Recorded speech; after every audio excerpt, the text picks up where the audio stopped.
کہتے ہیں کسی جگہ ایک شخص رہتا تھا جس کے 3 بیٹے تھے۔ اس شخص نے اپنے تینوں بیٹوں کے نام عبداللہ رکھے ہوئے تھے۔ دن گزرتے رہے حتیٰ کہ اسے مرض الموت نے آن لیا۔ اس نے اپنے تینوں بیٹوں کو بلا کر وصیت کی کہ عبداللہ کو وراثت ملے گی، عبداللہ کو وراثت نہیں ملے گی اور عبداللہ کو وراثت ملے گی۔ اس کے ساتھ ہی اس کی روح قبض ہو گئی۔ وہ خود تو فوت ہو گیا مگر اپنے بیٹوں کو حیرت میں ڈال گیا کہ کیسے فیصلہ کریں کہ کن 2 عبداللہ کو وراثت ملے گی اور کسی ایک کو وراثت نہیں ملے گی۔ تینوں بھائیوں نے فیصلہ کیا کہ شہر جا کر قاضی سے اپنا مسئلہ بیان کریں اور ان سے کوئی حل مانگیں۔ تینوں بھائی شہر کے لیے سفر پر روانہ ہو گئے۔ راستے میں انہوں نے ایک ایسے آدمی کو دیکھا جو اپنی کسی گم شدہ چیز کو تلاش کرتا پھر رہا تھا۔ ان بھائیوں کے پوچھنے پر اس نے بتایا کہ اس کی ایک اونٹنی گم ہو گئی ہے جسے وہ تلاش کرتا پھر رہا ہے۔ ایک عبداللہ نے پوچھا، کیا تیری اونٹنی ایک آنکھ سے کانی تھی؟ اس آدمی نے کہا، ہاں ایسا ہی تھا۔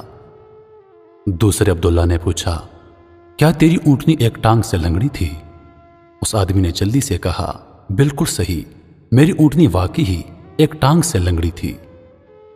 تیسرے عبداللہ نے اونٹنی کے مالک سے پوچھا، کیا تیری اونٹنی کی دم کٹی ہوئی تھی؟ تو اس نے خوشی سے کہا، بالکل ٹھیک، میری اونٹنی کی دم کٹی ہوئی تھی، بس جلدی سے بتا دو میری اونٹنی کہاں ہے؟ تینوں عبداللہ نے مل کر جواب دیا، با خدا ہمیں آپ کی اونٹنی کے بارے میں کوئی علم نہیں، ہم نے اسے نہیں دیکھا۔ اونٹنی کا مالک ان کی یہ بات سن کر غصے سے پاگل ہو گیا۔ اس نے فیصلہ کیا کہ ان تینوں کو کھینچ کر قاضی کے پاس لے جائے گا۔ اسے پورا یقین تھا کہ اس کی اونٹنی کو یہ تینوں ذبح کر کے کھا چکے ہیں اور اب اپنے جرم کو چھپانے کے لیے جھوٹ بول رہے ہیں۔ اونٹنی والے نے جب تینوں کو اپنا ارادہ بتایا تو انہوں نے کہا، ہمیں کوئی اعتراض نہیں کیونکہ ہم خود بھی قاضی کے پاس جا رہے ہیں۔ جب یہ چاروں لوگ قاضی کے پاس پہنچے تو اونٹنی والے آدمی نے قاضی سے اپنا قصہ بیان کیا۔ قاضی نے ان تینوں سے کہا، جس طرح تم تینوں نے اونٹنی کی نشانیاں بتائی ہیں اس کا ایک ہی نتیجہ نکلتا ہے کہ اونٹنی تم تینوں کے پاس ہے۔ بہتر ہے کہ تم اپنے جرم کا اعتراف کر لو۔ پہلے نے کہا، جناب اعلیٰ ہم نے اونٹنی کو نہیں دیکھا، ہاں البتہ اونٹنی کے آثار ضرور دیکھے تھے۔ جب میں نے اسے کہا کہ تیری اونٹنی ایک آنکھ سے کانی ہے تو میں نے دیکھا تھا کہ راستے کا ایک طرف کا گھاس تو خوب چرا ہوا تھا مگر دوسری طرف کا گھاس ویسے ہی موجود تھا۔ اس کا ایک ہی مطلب تھا کہ اس آدمی کی اونٹنی ایک آنکھ سے کانی ہوگی۔ دوسرے عبداللہ نے کہا، میں نے دیکھا تھا کہ راستے میں 3 قدم تو گہرے لگے ہوئے تھے جبکہ چوتھا قدم زمین پر معمولی پڑا ہوا تھا، جس کا مطلب بس اتنا بنتا تھا کہ یہ جانور لنگڑا بھی تھا۔ تیسرے عبداللہ نے کہا، اونٹ جب راہ چلتے ہوئے اپنا گوبر گراتے ہیں تو دم سے ادھر ادھر بکھیرتے ہیں، جبکہ جس راہ سے ہم آئے تھے وہاں پر گوبر ایک ہی لائن میں سیدھا گرا ہوا تھا، جس کا ایک ہی مطلب ہو سکتا تھا کہ اونٹنی کی دم کٹی ہوئی ہے جو اپنا گوبر دائیں بائیں پھیلا نہیں سکتی۔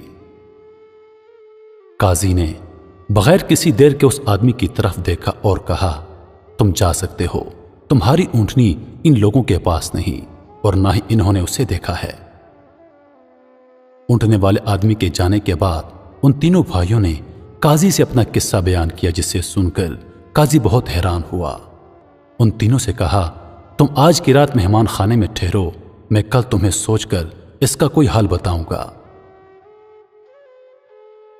یہ تینوں بھائی مہمان خانے میں جا کر ٹھہرے تو انہوں نے محسوس کیا کہ ان کی نگرانی کی جا رہی ہے۔ کچھ دیر کے بعد ان کے لیے کھانا لایا گیا جو گوشت کے پکے ہوئے سالن اور روٹیوں پر مشتمل تھا۔ پہلے بھائی نے کھانے کو دیکھتے ہی کہا، یہ سالن کتے کے گوشت کا بنا ہوا ہے۔